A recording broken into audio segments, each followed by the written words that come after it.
Okay, so I'm actually gonna try to attempt to do this on YouTube Live too. We'll see if this works. This is our first time really trying it. We did like a short video earlier, and it kind of worked. I think it worked okay. So just to kind of introduce myself, I'm Matthew E. Nordine. There's another Matthew Nordine who's a lot more famous than me.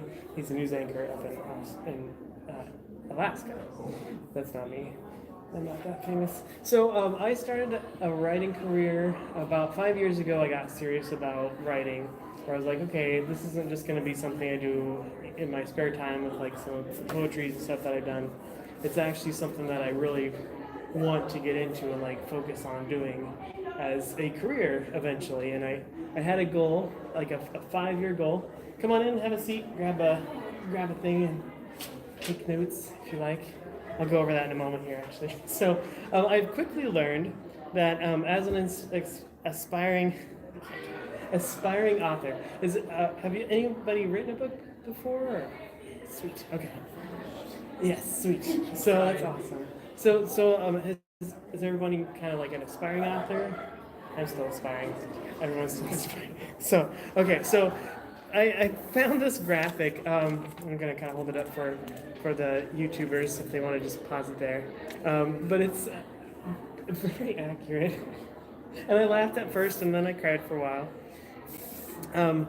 Because at first you think that writing is going to be the majority of your time. Like as doing a writing career, you're going to be writing, and all you're going to do is write and all that. Which you could if you have a lot of money and pay people to do all the editing and things like that. You can definitely do that.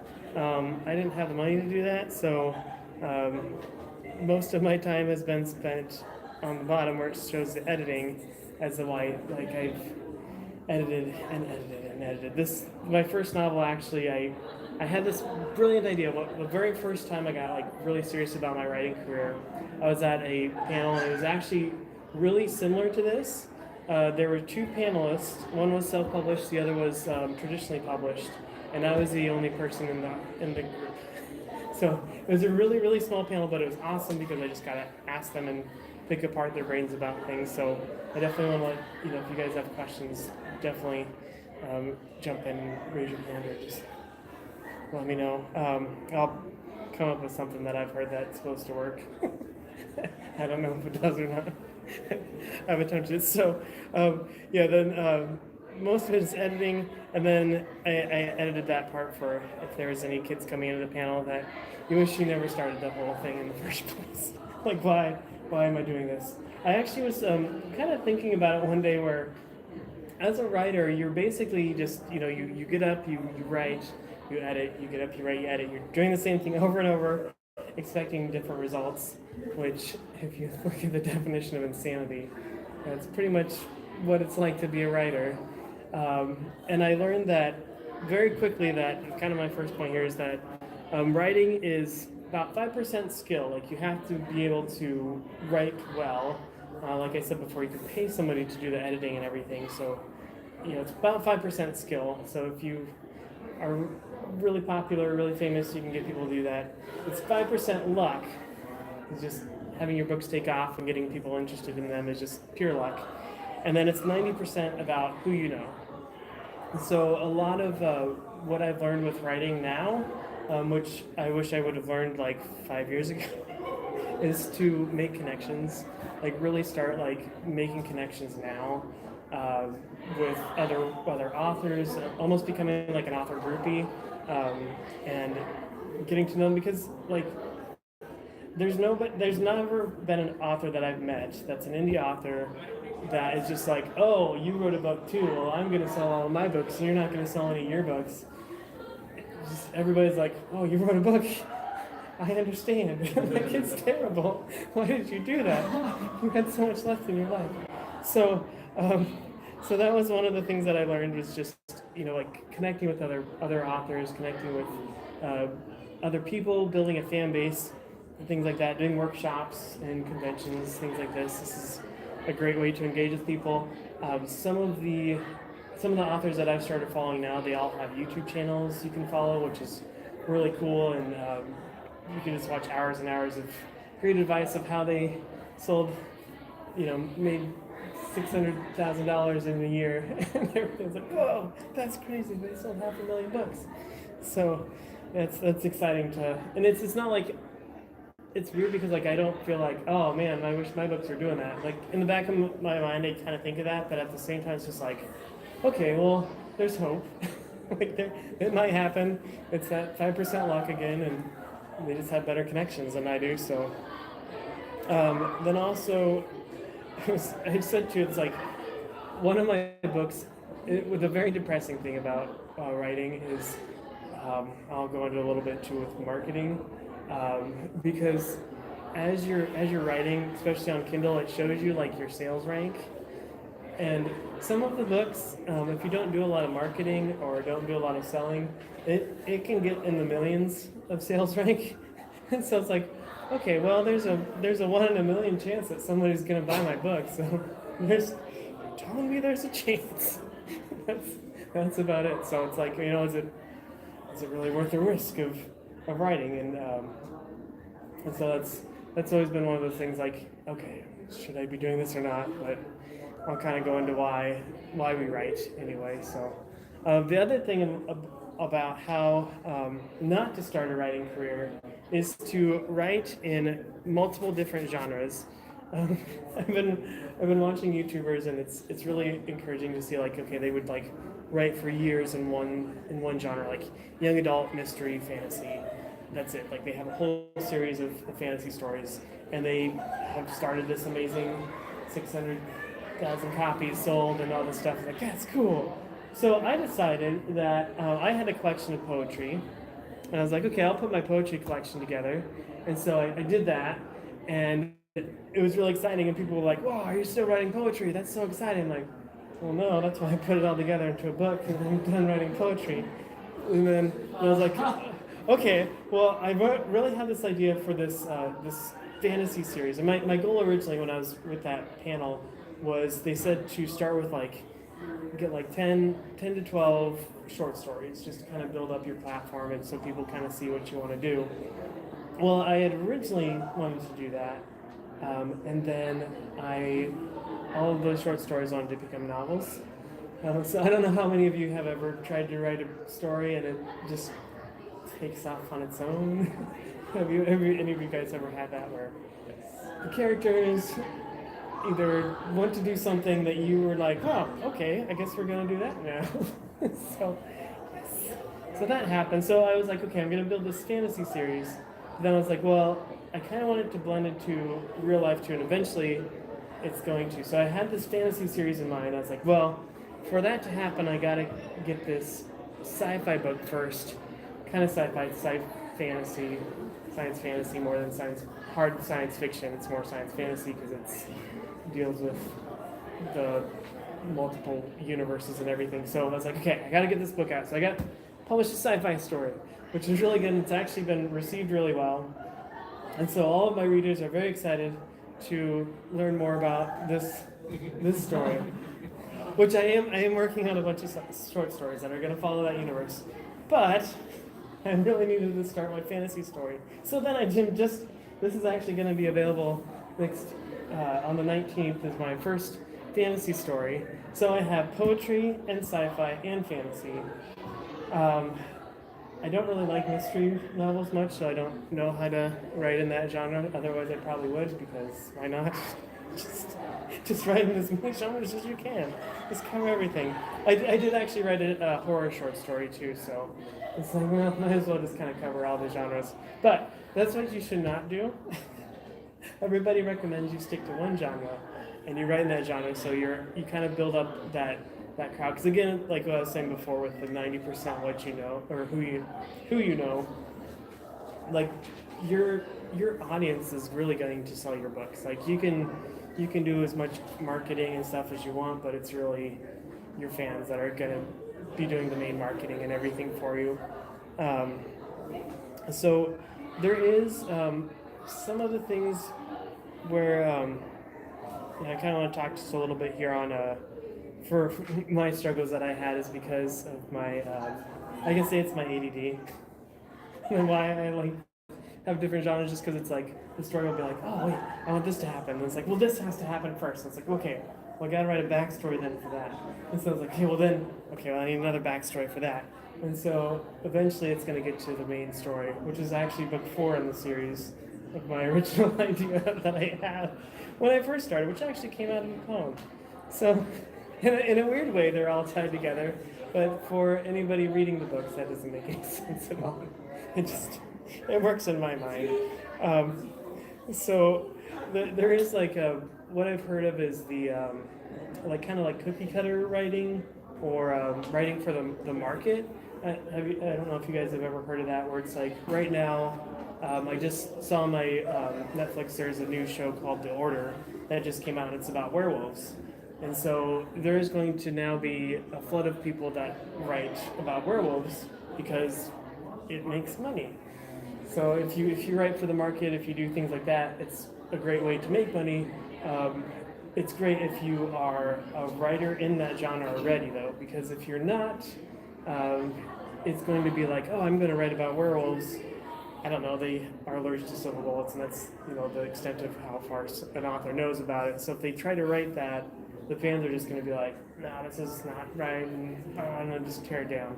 So, that's you kind of run into the risk too. If you write for the market, it can definitely turn on you.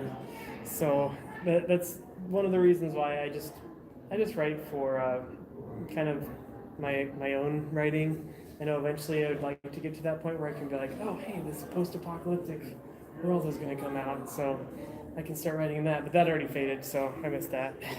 Gotta wait another 10 to 20 years before that comes back around. Yeah, exactly. Eventually it comes back around. So I guess real quick here, like kind of what genres do you guys enjoy writing in? So I tend to write fantasy, but more like some of it's urban fantasy and some of it's that like superhero fantasy type area. And then like a hint of sci-fi into it, so like a scientifically based hero genre type stuff. That's cool. I've wanted to write superhero stuff, but that's cool. I can't. Like, oh, that's really neat. So, what? And you said you had published? Yeah, I do action adventure, which maybe I shouldn't because I don't think I'm very good at action, but I do anyways because it's fun. Yeah, that works.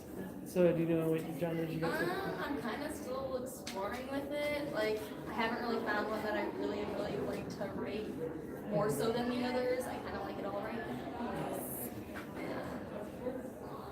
You can do what I did. Just write them all. just try it all. Once in a while, I get like a little sci-fi idea that looks cute in my head, and then I think, wow, that would be a lot of effort. And so then I take the route of more effort and go for kind of like a high fantasy kind of deal. Yeah, that's fun. Yeah, my fantasy is actually very high fantasy with magic, and that's what I enjoy the most writing in, and so that's where most of my books are going to go after this. I just had this. I always say in my author description I have a dash of sci-fi because it's a little bit, but I enjoy fantasy, so it's my favorite. And then also one thing that I was reading too about, which I did not do, which I'm doing now. So it's kind of like how if you want to get started, you start here instead of like doing it for 5 years and then doing something different. And I mean, honestly, like really, when you're starting a writing career, it's all that 5% luck, 90% of if you got people that are excited for it, they're going to tell you, hey, keep writing this or keep doing this. I really want to hear more about this. So I'm still trying to figure that out. So if you guys have any ideas on that, just let me know. Feedback is really hard to get from people too, even your readers, because you can say, hey, write a review, and then you don't ever want to read the review because sometimes it can be. So far, I've got my fingers crossed, which is how I kind of sell my books. I'm like, hey, it's got no bad reviews yet, so you can buy it and write a bad review. But, I don't know. So I just kind of, writing that, having that series of books that you kind of stay in for a while, that you kind of build up that following. And then your audience will kind of help you, like, hey, you know, what is this? And I think Marvel does a great job at that. Like, I think they really do like listen to some of the comments and like watch some of like the fan theories and stuff are, because some of them are just like, huh, that was completely what I thought, or that was completely what I didn't thought. Like, I thought all the big guys were gonna die in Infinity War, and I was like, no, wait, what? I thought he was supposed to be the next Black Panther, and what's happening? So that messed with my mind right off the bat. So the other thing on how not to start a writing career is about marketing.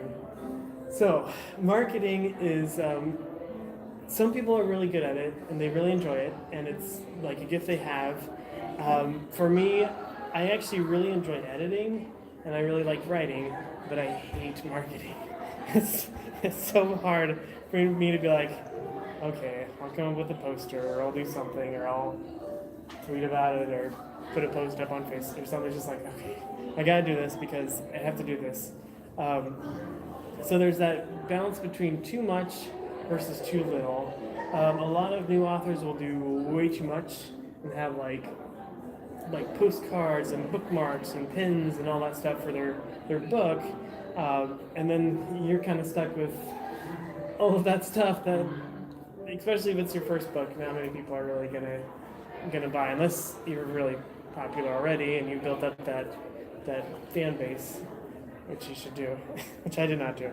But so there's that, you know, too much, and then there's also too little, which is kind of where I kind of fell into, where my first book was just my poetry book. We did a lot of marketing, and I had an amazing a small press actually that helped me with the marketing aspect, so I didn't even have to worry about it for until this year. So I'm like, oh, I gotta do my marketing. So she did an amazing job of like getting me like in radio ads and newspaper ads and things like in the newspaper, things like that. The only thing was that it was for, most of the things were for a small town, so I think I sold all the books I could to that town, you know, from the town I grew up in. So it was good, but you know, it's like, well, okay, you know, if I was, again, it goes back to the who you know. If you know somebody that's in radio, or somebody that's like has a good following and stuff like that, like get in and do those kind of things that they have a large audience already. So that's definitely a big thing. Another thing is about swag. I don't know, have you thought about doing any kind of swag and stuff for your books? Or I think you guys do. Yeah, well, we do a little bit. So we did for the webcomic, we do little buttons for her character, things like that. Yeah. But our marketing direction for like comic books we're thinking is a lot more digital. Oh yeah. So you get like digital previews of character designs, things like that, and then maybe like little character cards when we actually print. Yeah. As swag items, but not overdoing it. Yeah. Well, that's actually like what I've heard is like one of the best things, like character cards. Doing one of the biggest things that I've heard about that I haven't done yet, and I've always like, that's one of the things that I can't say I'm jealous about other authors for, is the little bookmarks where they have like, you get their book and it has like a bookmark showing like all nice of their book and says like, oh, if you like this book, check out this, or review it on Amazon. Or like I keep thinking I need to do those, but my wife knits bookmarks, so I'm like, oh, I'll just let her knit them and they can buy her bookmarks. So we'll do it that way. But that's a great, you know, marketing thing, like pins and things. But the big thing is not to do too much, so you have like 2,000 or more like things, and you're just never gonna get them to go away sometimes. Like, oh no. The other thing with marketing, which I did wrong to a lot, actually on my short stories, is allowing the books to market itself. I'm just thinking that, hey, if you publish, it's going to, you know, if I use the right keywords and things like that, like it's gonna get, oh, come on in. You can grab one of the papers on the seats there for taking notes and catching you up on where we're at. Basically, it's a lot of editing, and I'm on marketing right now, which is the hardest part for me. So,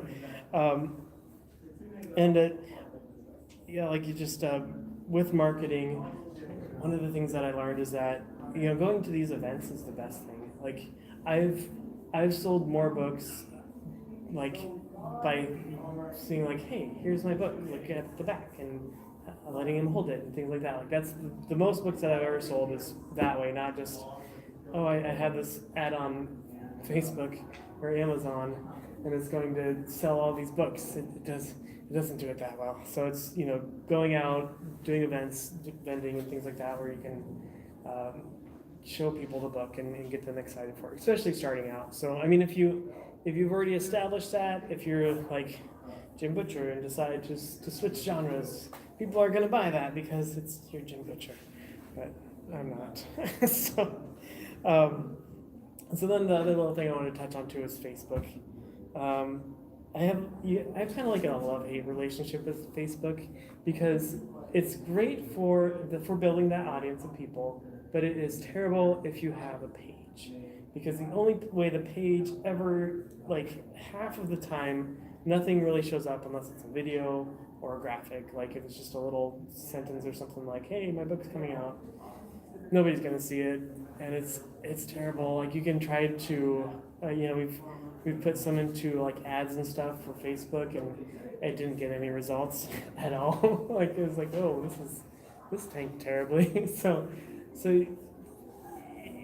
Facebook is, you have to have it just to have it there because people will go to it and look, but then I wouldn't put more into it than what you can do for free out of it, because it's kind of a crazy thing. I have one of my friends that's a publisher too. She actually has done Amazon ads, and she's had good results out of those. And the nice thing with Amazon ads is you only pay for it if someone clicks it.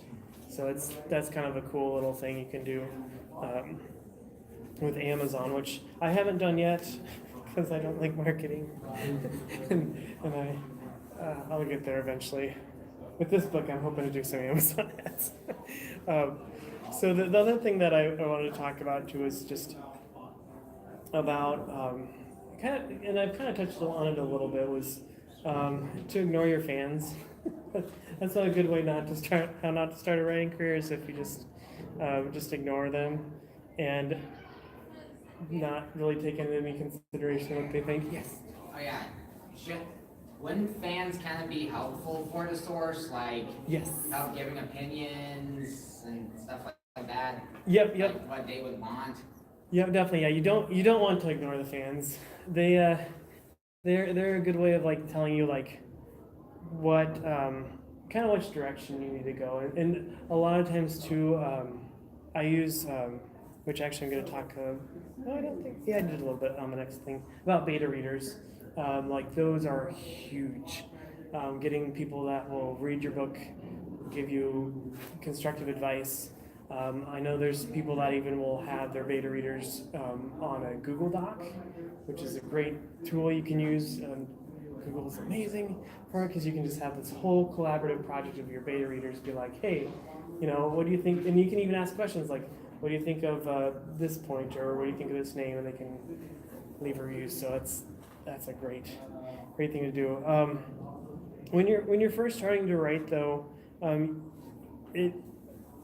you really have to write for yourself a lot of times, because it's really easy to get burned out on writing. And I think as far as some of the authors that I've talked to and everything like that have started then kind of stopped, were just because like they had like 1 or 2 books that they wrote for themselves, and then after that they didn't really know where to go, or they just were kind of done with it, and that was, they're just like, yeah, it's not worth it anymore. So, and that kind of happens. So if you just kind of have that drive to keep writing and keep going, I can't remember which author it was, but he said, you basically just sit down and write. That's all you can do. Oh yeah, it's fine. So yeah, and again with writing a single series, it's another big thing that you should do, and not do what I do and write all these different genres, because your fans will help you more if they are not confused on where you're going. If they if they understand where you're at in the story, they're going to be able to help you go farther. So, and then we talked a little bit too about reviews. So sometimes reviews can be good and sometimes they can be bad. There's always going to be the trolls out there that I think one of my, I can't remember who it was, but a friend of mine that was writing had some weird comment like, this is not the pack of Slim Jims that I had expected, or something like weird random. Just people do that sometimes. There's trolls, and it's hard because especially as an indie author, like your reviews are so important, because if you get bad reviews, it kind of Amazon kind of goes, let's kind of push that under the rug for a little bit, and then it doesn't get shown up in in top searches and things like that. So you want to encourage your fans that are excited about it and be like, yes, tell your friends, get them to review it and write good reviews, because 5 stars are the best. And I think too, like what I've learned is like what I was talking before with like getting with other authors and stuff, like we all know how terrible it is, and like if I see an author that's at like selling their books at a convention, I always go and buy their book on Amazon instead of at the convention, because then you have a verified purchase and you become a verified customer when you leave that review. And I don't leave reviews unless it's 5 stars, because I know how terrible, even if the book itself you're just like, oh, this maybe should have gone through an editor one more time, but it's just like, you know what, it's fine. I mean, they we're all struggling together, so yeah, just helping each other out is a big thing too. So I guess for you guys, have you guys written anything yet or been published? Well, I've been planning on writing things. Nice. What type of genre are you interested in? More like I'd say sort of like a sci-fi mix with drama along the lines of more stuff like that. Yeah. Trying to fully find a reason. I'm obviously not a student here. I Mhm. haven't even graduated high school yet. Yeah. Nice. Yeah. Well, I talked a little bit too, which I mean, you're in a good spot right now where writing is 5% skill, it's 5% luck, and 90% who you know. So making those connections and building up people that are excited for your stories is invaluable. You can't. I mean, just unless you get people that are going to help you, it's a really hard grind, very difficult struggle, very depressing, and I went through all of that. It's because of, which kind of brings me to my next point of the writing group and critique group. So I first started my writing career with this poetry book, and I was just like, and actually my main purpose of it was just to kind of figure out how to publish a book on Amazon and everything, and I had this amazing, it was the 1% luck that I had, where I was putting this poetry book together, and I published or posted something on Twitter like, oh, I'm getting all these poems together for my poetry book, and one of the ladies that was from my hometown growing up saw that I was doing it and reached out to me, and she's like, I'm starting a new publishing business, would you be interested in publishing under my title? And I was like, yes, that would be amazing, because I didn't have to market. I hate marketing. And so she did a lot of the hard things and stuff for me. We did learn very quickly some things about publishing that I wish I would have learned. I'm not going to next, because publishing is its own beast. And I mean, to be an author, you have to be, especially an indie author, you have to be a writer, an editor, and a salesperson. And it's really hard to do it by yourself. I mean, it's possible. There's been some authors I know that do it by themselves, and they have been able to succeed in their career and been able to quit their day job and become a full-time writer. But it took them a long time. I mean, it's like 10 years or so before you kind of get to that point, which is what I'm working for. I got 5 years under, only 5 more to go. The one thing though is that I learned though is the writing groups and critique groups are so just again, it's just one of those, another thing to help you with your editing, with just advice and just support, because it is very, very hard, and it's very difficult to write a story. And I think that's why too, like just meeting other authors, you're just like, oh, you wrote a book.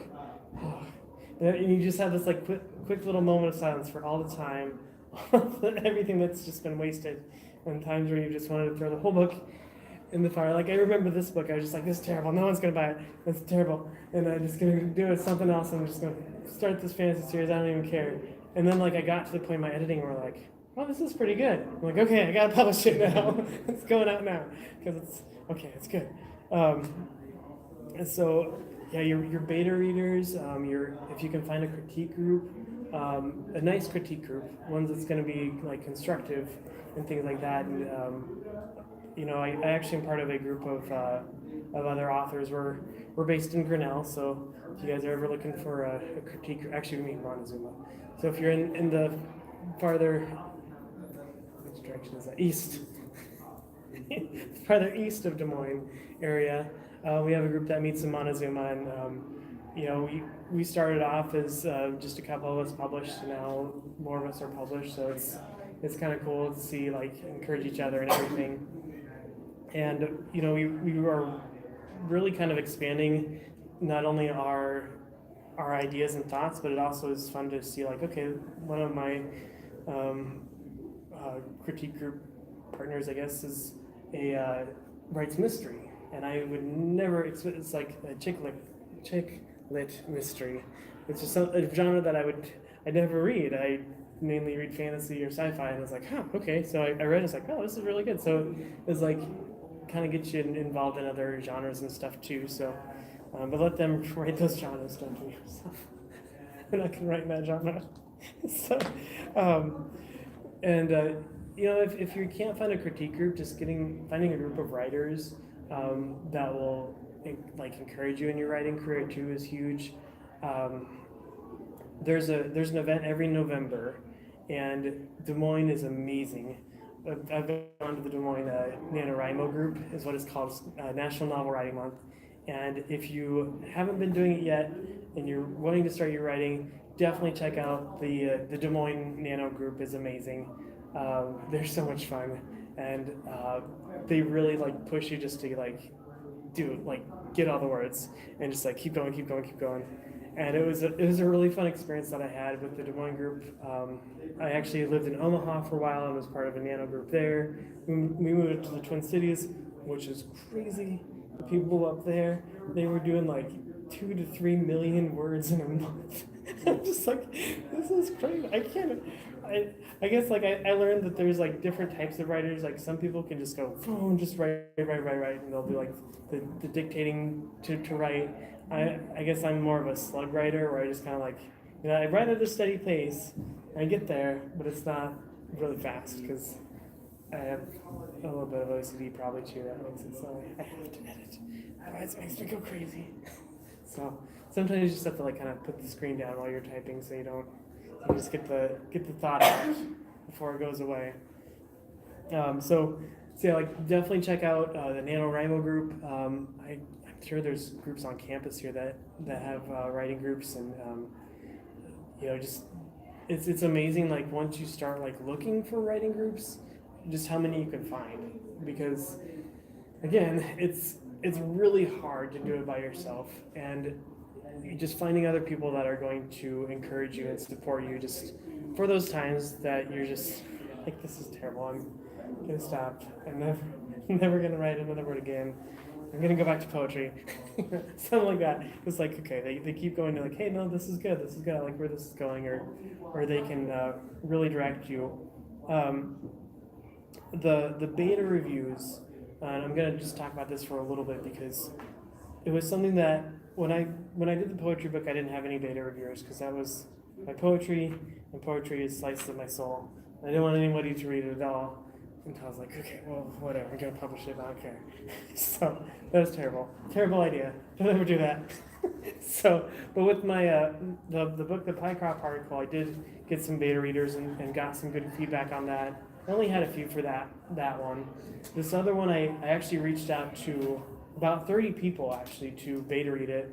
I only got probably like 5 or so people to actually reply back. But I mean, it's a novel, so I mean, you can't expect people just to like dig through a novel, especially when it's in the beta reviews, and give you good feedback. So, you know, the more people you can get to actually get back to you on the beta reviewing is amazing. Like my entire story kind of, when I first wrote this book, it's actually coming out on the 19th. It had an ending that just wasn't really fulfilling. It was like, okay, it ended, but I even felt like, okay, it's just not there. Something's missing in it. And my beta readers were able to point out, like, hey, what if this were to happen, or what if these people were more important in the story? And it was just like, boom, that's it. And so then when I wrote the ending to it, I was just like, holy cow, this is crazy. And I call it like a Thanos story, because you're kind of like, it kind of has an ending like you're just like, what? But then it's like once it won't like. Therapy from that movie. Yeah, I'd say it doesn't actually end where you have to wait a whole year to find out actually what happened. So there's going to be there's another book in the series, but this one wraps itself up and it's complete. So it was really exciting to get that feedback from my beta readers, and I was like, oh, this is great.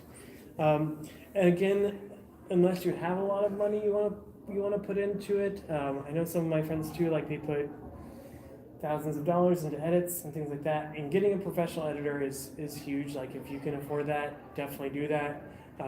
There is Grammarly Pro, which I highly recommend, because it's amazing. It finds so much stuff that you just like miss.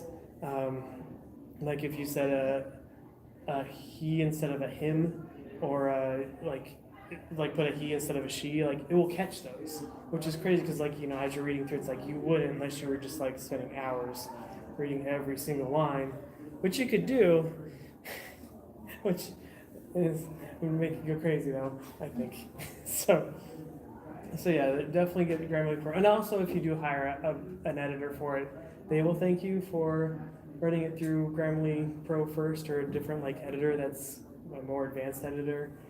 I just say Grammarly Pro because that's what I use, and it's been amazing. So the other thing is yeah, definitely, unless you have a lot of money or a lot of fame, you really need to get that support group to help you and encourage you to write that book. So, and I will talk about the beast of publishing. So this was the one thing that I actually have been learning now. So all the other stuff was things that I kind of learned a little bit before. Actually, a lot of it I learned it before writing my first novel with the poetry book, with marketing and things like that. Was okay, this is what I need to do for my poetry book. So that my poetry book's actually been, or my poetry book, my novel has been doing really well. My poetry book, though, we learned a lot from publishing, because I was the publisher's first author, which, like I said, it was amazing to find a small press, which I highly recommend. If you can find a small press that's going to give you a good deal, definitely go with them, because they're going to save you hours and hours of time and just confusion, like trying to figure out all the videos on, okay, how do I actually publish this, especially on Ingram Spark? Like, how do I do this? This is ridiculous. And so they can watch that for you and do it for you. So I was kind of lucky there that I did get a publisher to do that for me at first, and we did learn a lot. The first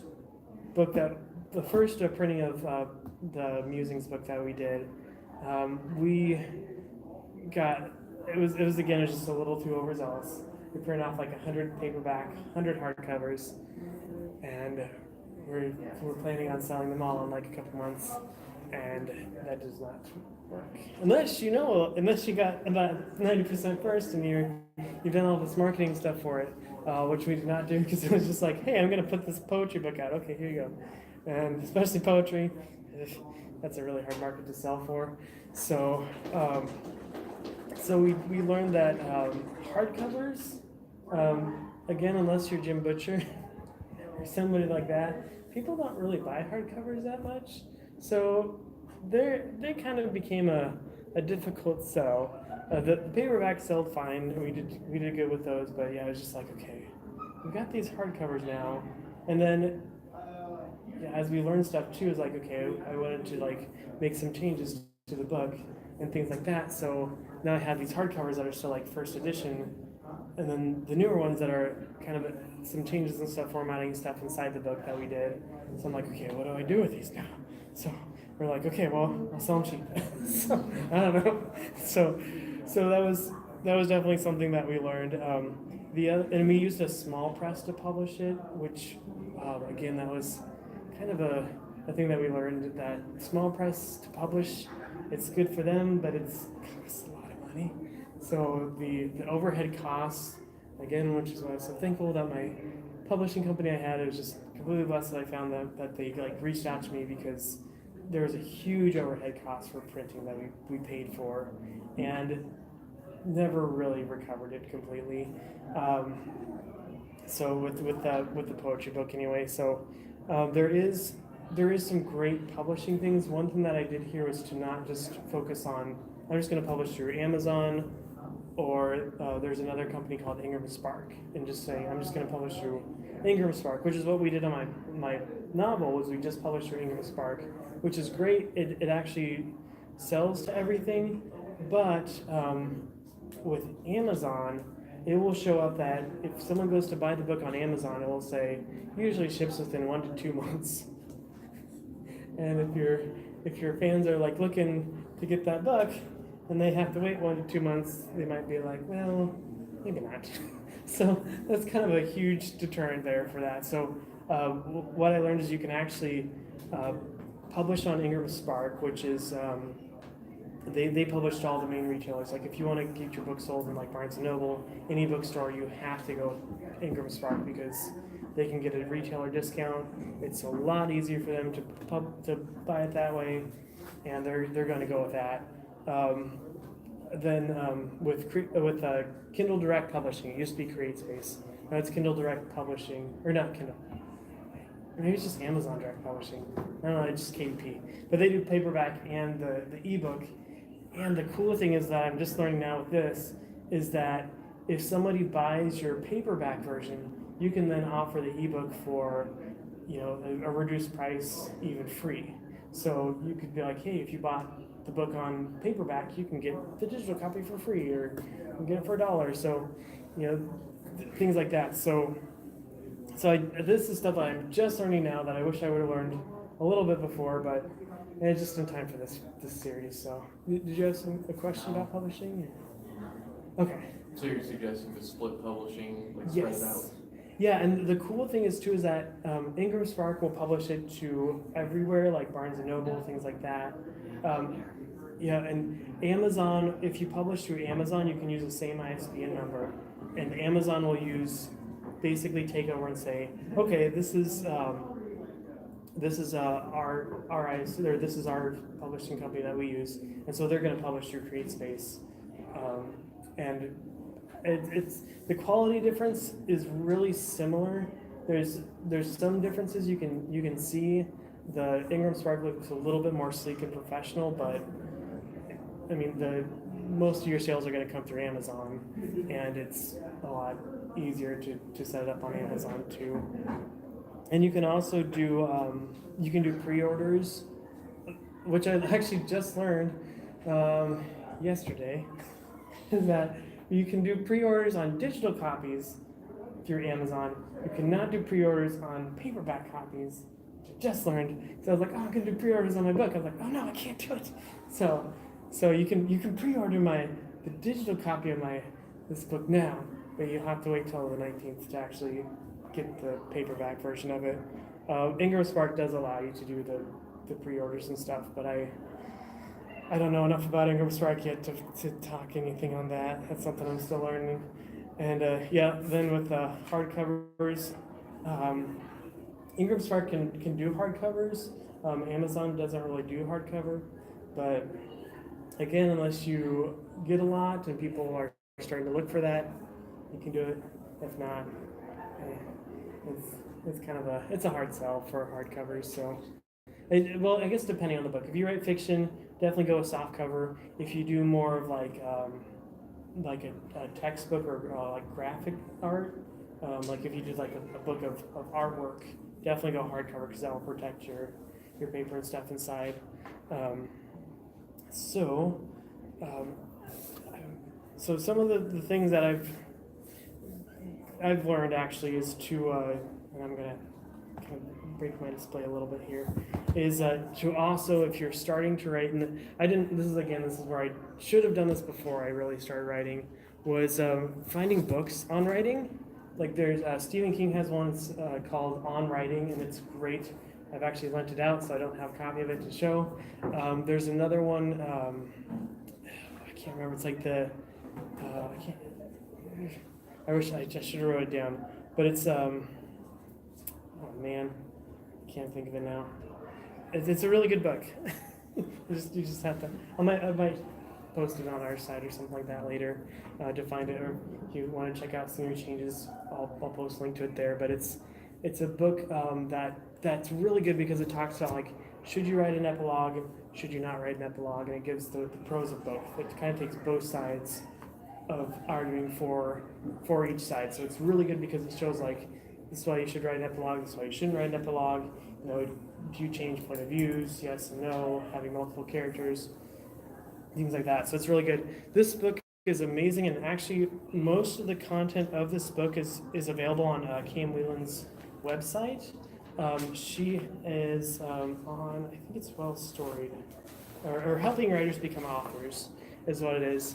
And I actually read through all of the articles and everything. I just bought her book because it's a little bit easier to have it all together. She's actually from Nebraska, so she's Midwestern, which is cool. And kind of my closing thing that I wanted to talk about was in this book by Orson Scott Card, which there is another thing that I forgot to mention when you're building up that audience and things. There's a group called I'm gonna forget that. Writers of the Future, I think is what that's called. It's called Writers of the Future, and it's for people who haven't published a novel yet, or have only like done a few short stories. And you can actually submit your like a short story or a novel to it. A lot of times more short stories. I think it does more short stories, and you can actually get awards and stuff for that. So it's like kind of one of those things to help you start your writing career, which is again what I should have done, but I did not. I submitted one, and it didn't really go anywhere. And I was like, nah, I'm just gonna publish it anyway. I don't care. I don't care about my fans. I'm just gonna write. So definitely like check out some of those things. There's some great groups and stuff like that. But this book by Orson Scott Card, it's really great about how to write science fiction and fantasy. And at the end, he has a fun little paragraph. He's actually talking about on this one about how important it is that even if you become famous and sell hundreds and millions of copies of your books, like to keep your family in mind, because it's easy to lose focus and lose your sanity, which is very easy. Which is, I think, is kind of why like Stephen King writes so many books about authors going crazy. It's because it happens. Like it's just, well, it's not too far of a stretch to think, and you're just writing and kind of go lose your mind for a little bit, and then you just gotta get those people that will bring you back. So. And this is probably the best advice that I ever read before. He says, the best storytellers are the ones who write, not to get rich and famous, but because they love good stories and long to share them with other people. That's a fundamentally positive act. Even if your stories happen to be grimy or frightening or depressing, telling those stories is an act of union between two or more human beings. If you think you believe in nothing, believe in that, or you won't bother to tell your tales in the first place. Even the most antisocial fiction is, fundamentally, a community-building act. And I thought that was just such a cool, perspective, because, it really is. It's a dialogue that you're having with your reader, and you're connecting with that reader in some way. And so, you're telling that story to somebody, and it may not be for everyone. There's always going to be someone that just doesn't connect with the story at all. There's been stories that I've read that were really well written, but it just wasn't my cup of tea really. It's just like, well, okay, so you just really want to connect with the people and the people that would enjoy your stories. So I don't know. I guess that's kind of all that I had prepared to say. Was there anything that you guys had questions about writing at all? So anybody has some stories about their? Oh yeah. Do you have any like experience or people who do like writing screenplays, something like that? So that's again with the writing groups, because I know there are one of the people I was in my writing group in Omaha actually does a lot of screenplays and things. So yeah, just connecting with them and just I don't know of any author that's not willing to talk about how to do stuff. Like the people in my critique group were so helpful in me understanding Ingram Spark because I'm like, I don't know what I'm doing. My publisher did this. How does this even work? Because it's really confusing. So yeah, just reaching out to people that, like authors that do screenwriting and things like that is going to be the best way to really connect with them. Let's see. So, do you guys have any stories of early writing career stuff that you guys may have had, or just writing stories of? Maybe lost you. Oh, I have a fun story. No, with Ingram Spark, I go to, like I said, we talked before, I go to a lot of panels at conventions, and in C2E2, like when they were first starting out, they were really heavy on their panels. And they're talking about how they're essentially print on demand, so like whenever your customer orders, they print the book for them and send it to them, that kind of stuff. And the concept of using that initially sounded really good, but then you're talking about like a 1 to 2 month ship time. Yeah. So that's an interesting shift on how their pitch was. Yeah, well, it's interesting. I mean, it doesn't take 1 to 2 months, but it just says that. And I was like, I couldn't believe, because like when I was getting this one switched over to, my first novel switched over to Amazon, I like went to it and it said usually ships within 1 to 2 months. I was like, what? Like, I don't know. So now you can get it in Prime, 2-day shipping and all that stuff. So I do have a fun story of where it was a bad choice that I made with writing. Where I've always wanted to do like where you just like lock yourself into a hotel room and just write all night. And so I did that. We had like saved up some points at Hotel Grinnell, so we got this like free room and everything. So I'm like, sweet, I'm just gonna go to this room. I'm just gonna write all night. And I'm just gonna drink a lot of coffee and just write. And that was crazy. Mostly because I learned that it's kind of an older hotel, so it makes noises. And it sounded like the people next to me were like in the room, like walking in the room, like, oh my gosh, this is terrifying. It's terrifying. So yeah, it was kind of fun. I don't know. Doing like an all night writing though is kind of fun. It's a good experience, but I wouldn't recommend doing it every day. Yeah. So, is there any other questions you guys had, or? Great. Well, I think my